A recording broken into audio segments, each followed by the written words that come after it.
kali ini kita ngobrolin mengenai haji ini, Ustaz. Ya, kan haji itu kita ketahui bersama adalah salah satu dari rukun Islam. Iya, betul. Ya. Dan haji ini menjadi wajib bagi mereka yang quote-unquote mampu. Iya. Ya. Jadi sebetulnya yang dimaksud dengan mampu itu apa sih, Ustaz? Apakah hanya karena dia mampu bayar saja? Apakah memang perlu ada kesiapan yang lainnya, misalnya kesehatan, ya kan? Lalu mungkin mental juga, gitu kan? Betul. Di surat Ali Imran itu sudah dijelaskan bahwasannya diwajibkan kepada setiap umat manusia itu untuk datang ke Baitullah, yaitu adalah orang-orang yang mampu untuk mendatanginya. Nah, kita harus tahu dulu, itu di surat Ali Imran, kita harus tahu dulu orang-orang yang mampu ini seperti apa. Itu ada beberapa kategori, Pak, ataupun ada beberapa list lah untuk dijadikan sebagai orang yang mampu untuk menjalankan ibadah haji. Yang pertama itu mampu secara finansial, Pak. Itu harus jelas, harus benar juga. Yang kedua itu harus mampu secara fisik. Mampu secara fisik, jadi tidak memberatkan orang yang ada di sana, tidak akan memberatkan orang yang ditinggalkan juga gitu. Yang ketiga itu dia bisa nggak memberikan nafkah kepada orang-orang yang ditinggalkan. Contohnya misalnya dia punya suami atau punya anak, punya istri, itu bisa ditinggalkan dengan nafkah nggak selama dia ada di musim haji tadi gitu. Kalau selama tiga-tiga itu sudah benar, sudah kredibel, dia dikatakan adalah orang yang mampu pergi ke haji. Wajib nggak? Gitu. Kalau wajib, Pak. Oke. Gitu, wajib. Apalagi karena dia udah mampu dari kategori tiga kategori tadi, Pak. Jadi, Ustaz, gitu. bagi mereka-mereka yang sudah masuk dalam kategori mampu, ya, itu ketika mereka misalnya masih malas berhaji, tidak mau berangkat, padahal segala kriteria itu memenuhi syarat. Betul. Mampu, sehat, bisa, dan juga bisa memberikan nafkah dan uang biayanya bukan karena door prize. Betul. Ya. Benar-benar memang dia mampu gitu kan. Itu gimana hukumnya buat mereka yang nggak mau berangkat? Oke, kalau itu termasuk orang yang lalai, kata Nabi, Pak. Lalai. Orang yang lalai. Jadi sama aja kayak mereka-mereka yang memang melalaikan ibadah ya. Betul. Karena kan kewajiban umat. Itu, Bay. Betul. Lupa, Bay. Jadi kewajiban umat muslim itu berhaji salah satunya. Bagi perantau tapi di sana. Jadi nggak apa-apa ya nggak haji ya. Tergantung kalau lo mau niat yang sono mau jihad. Tapi kalau seorang muslim mengorbankan dirinya sampai ngejual ginjal jadi ganjil. Jual diri. Nah, dengan cara yang buruk akan melahirkan yang buruk-buruk juga ke depannya. Iya. Jadi kalau misalnya kita ngejual ginjal, otomatis kan kategori kedua kita udah nggak dapat. Yang jelas kalau jual ginjal itu kan nggak baik ya, nggak boleh kan, nggak boleh. Apalagi untuk haji kan nggak boleh. Jadi apapun yang dipaksakan, yang apalagi dipaksakan, dalam keadaan kita mau beribadah nih, itu tidak baik ke depannya.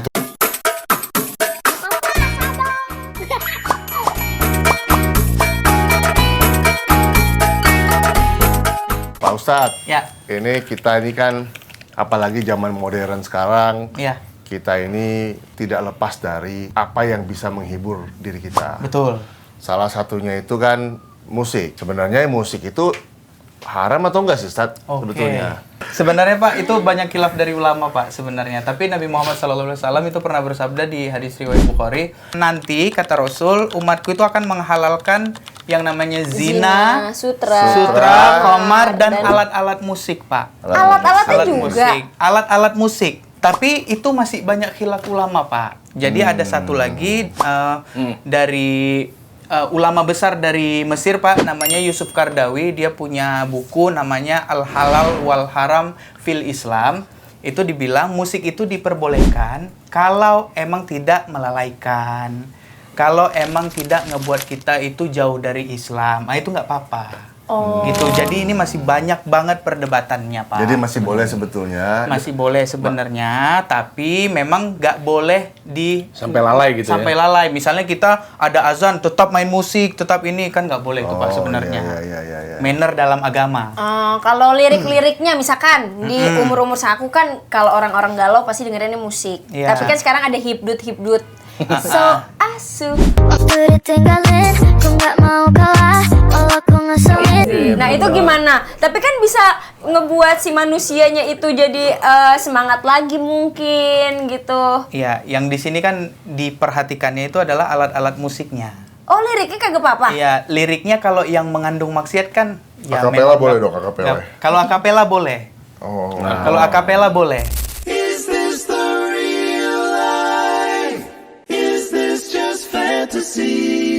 Boleh. Karena Ya, dia musiknya cuma dari mulut Jadi- doang tuh ya. iya, musik dari mulut Kalau aja. instrumental boleh juga dong, Ustaz. Balik lagi ke tadi, Pak. Kalau memang musik itu melalaikan tidak boleh. Tapi kalau Misalnya, kayak lagu-lagu yang religi gitu boleh dong. karena kan lirik-liriknya bagus. Oh iya. Lirik syairnya ya, kita bermain di syairnya itu kan itu nggak apa-apa. Kalau liriknya religi tapi didangdutin boleh nggak? Rasul itu mengharamkan alat-alat musiknya, Pak. Alat-alat musiknya apa yang diharamkan? Alat-alat musiknya kecuali duf ataupun rebana, karena rebana kan tidak bernada. Oh, suling nggak boleh? Nah, itu kata Nabi itu adalah suara setan. Suling? Iya. Sulingnya suling babi.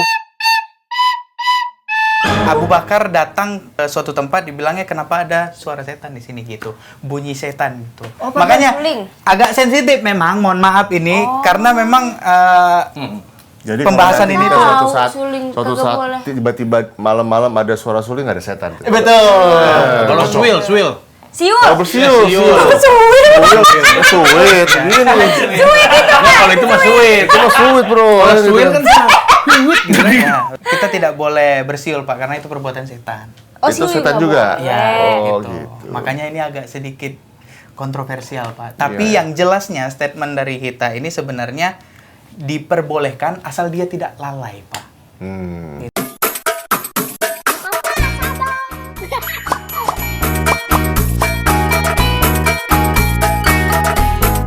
Nah, saat ini kan seringkali di masyarakat ada yang namanya social judgment nih. Dia lagi stres, lagi banyak beban hidupnya. Bukannya dimotivasi, Kata slang. bukannya dikasih bukan ditenangin ya, disemangatin, tapi malah dijudge. Iya. Oh, lu mungkin Kurang gara-gara sholat lo nggak bener. Musrik lo. Itu gimana tuh, Ustaz? Nah, itu sebenarnya udah ada dalam hadis riwayat Bukhari juga, bahwasannya tidaklah seorang muslim tertimpa kegelisahan, kegalauan, gundah gulana, penyakit atau apapun itu sampai duri yang menusuk kakinya, melainkan Allah akan menghapus dosanya. Allah itu memang memberikan kita ujian, yang pertama kesedihan, terus Sakit, penyakit, ya, terus tentang galau, kegelisahan, sampai yang paling titik terkecil pun kata Duri Nabi, itu ya. sampai duri masuk ke dalam kaki pun, melainkan Allah menghapus dosa orang itu. Nah, kalau misalnya tadi statementnya adalah kenapa dijudge gini-gini, kita juga nggak setuju sebenarnya, nggak boleh. Orang-orang yang seperti itu tuh bukan berarti imannya lemah sebenarnya. Maksudnya bagaimana nih, Ustaz? Yang tadi dibilang Hadis riwayat Muslim itu mengatakan barang siapa manusia itu diuji. Iya, Ya dengan kan? kelelahan. Ujian, dengan itu tadi kan. Itu maka manusia itu akan mendapatkan dua perkara. Yang pertama Allah akan cuci dosanya, yang kedua Allah akan angkat derajatnya. ya kan, Ustaz, ya? Betul. kalau gitu enak dong, punya masalah nggak usah ibadah, dosa hilang. Bagaimana? Tapi kan kalau di Islam katanya kalau kita kepentok sama meja Itu gitu. kepentok ya bener. Iya kan kepentok sama Kepaduk ya, meja. kepaduk. Kepaduk gitu. Itu katanya juga dihapus dosa-dosanya Iya kan? dong, iya dong. Walaupun Masa tadi sih duri gara-gara masuk, kebentur meja kita kabus dosa, Bu? walaupun Iya, walaupun duri masuk ke dalam kaki, Pak, itu diampuni dosanya, apalagi yang kepentok meja Cuma gitu, kepentok. Pak, gitu. Itu kan hanya sebagai kiasan sebenarnya, Pak. Pak Ustadz, tapi kalau di Gen Z sekarang, kayak aku deh gitu contohnya, sering self-diagnose kayak, gue ini kayaknya mental health gue udah terganggu deh. Kayaknya gue harusnya ke psikolog aja deh gitu. Tapi kalau dalam Islam, itu baiknya bagaimana tuh Pak Ustadz? Kan musik nggak boleh. Terus sekarang... Boleh. Siapa bilang nggak boleh? Boleh. Ini dua tangan nih. Siapa bilang nggak boleh? Terus kalau ke psikiater boleh nggak gitu? Nah, Ke psikolog? Iya, betul. Ini ku jawab ya. Ya. Dalam Islam itu kita memang harus datang ke tempat yang paling ahli. Oh. Kalau memang kita punya masalah di bagian organ tubuh ataupun tubuh kita, ya kita harus ke dokter. Kalau pegel? Kalau Tukang pegal ke pijat. tukang urut. Pijit Kalau mau? stres? Boleh Kalau pijit stres Ke psikiater? ke psikiater. Dukun? Itu yang nggak boleh.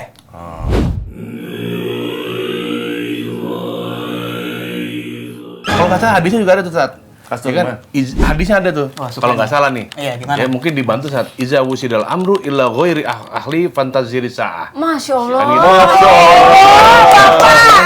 Artinya segala sesuatu itu didatangkan dengan bukan pada ahlinya, maka tunggu kehancurannya. betul. Itu udah hadis bener tuh. Iya. Nanya tarot Itu ada online, di- tarot online, Pak online, Ustadz. ya. Kita kan nggak datang, tapi online. Intinya, sesungguhnya Allah tidak akan mengampuni dosa yang mempersekutukannya ataupun syirik tadi.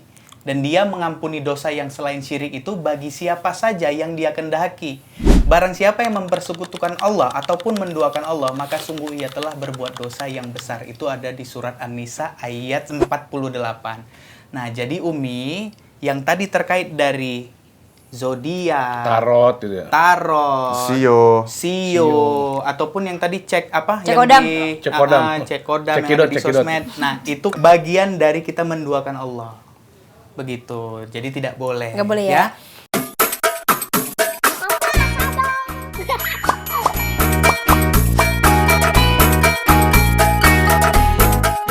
Kalau dia lahir Sebagai sebagai muslim, maka dia itu otomatis masuk surga. Berarti apakah dia mendapatkan status muslim dari lahir itu apakah Selamat. dia selamat atau enggak? Iya, Anugerah. Betul. 100% selamat. Tidak benar itu. Muslim dari lahir belum tentu selamat.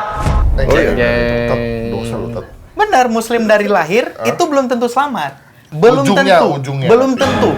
Kalau memang sebelum dia meninggal, dia masih ada dosa syirik. Oh, syirik. Iya. Oh. Karena sesungguhnya Allah tidak mengampuni dosa karena mempersekutukan ataupun syirik tadi. Itu di surat An-Nisa. Jadi kalau sebelum dia mati ataupun sebelum dia meninggal, dia masih ada dosa syirik, di yaumil akhir dia nggak akan diampuni. Makanya ketika kita di dunia jangan berlaku syirik. Jadi tergantung selamat masuk surga atau enggak tergantung. Tergantung. Tergantung agamanya apa, bagaimana perjalanan hidupnya sampai akhir hayat. Wih, Pak Bayu. Oh iya, jadi kalau kayak gitu Nonis. nggak adil sih harusnya ya. Kalau Nggak adil kenapa? ya mungkin yang saudara-saudara kita yang non Islam, non Muslim itu berarti kan udah dijudge dia nggak akan Masuk surga. masuk Ke surga. surga kita gitu. Beda juga kali ya Iya surga kan dia. lakum dinukum waliyadin kita. Iya. Lakum dinukum waliyadin kan. Agamamu ya. Ya agamamu, agamaku, agamaku, Iya kan? agamaku. Beda universe. Lakum, Iya, dinukum, betul. Lihat deh. Beda akhirat, beda surganya. Iya. Iya, Gitu. Nah, aku mungkin ada beberapa yang mungkin dari kecilnya nonis tapi pas besarnya mualaf dan jauh lebih rajin ibadahnya dibanding sama kita-kita yang mungkin udah Islam dari kecil gitu. Islamnya Islam KTP. Kalau kata orang kalau kurang ibadahnya. Nah, itu kenapa sih, Pak Ustadz? Ya, oke. Kadang-kadang betul juga sih pernah ngeliatin gitu orang yang Ya kalau itulah orang yang rugi Iya. berarti Tat ya. Iya, betul. bukan Dan yang dan satu juga lagi. dia dapat mualaf hidayah. itu yang mualaf tuh suka lebih rajin kadang-kadang. Dan ini juga pernah kami diskusikan beberapa ustadz juga bahwasannya ternyata itu psikologis dari si orang yang baru mualaf tadi karena itu kan hal yang baru buat Lagi dia. rajin-rajinnya kali Dan ya. dia juga lagi mencari sesuatu yang emang bener-bener dia cari Percaya, selama ini iya, gitu. atau Karena kita kan Udah udah biasa. dari lahir udah biasa. Hidayah itu gitu. kali. Iya, hidayah juga termasuk gitu. Jadi itu sebenarnya nggak ada hadisnya, tapi memang lebih ke psikologis dia karena udah mendapatkan sesuatu yang memang dia cari selama ini. Dengan dia mendapatkan kebenaran yang hak dan benar, Dapat hidayah lah ya dia. dia EKE mendapatkan hidayah, dia akan benar-benar beribadah lebih baik lagi daripada kita mungkin seperti itu. Oh,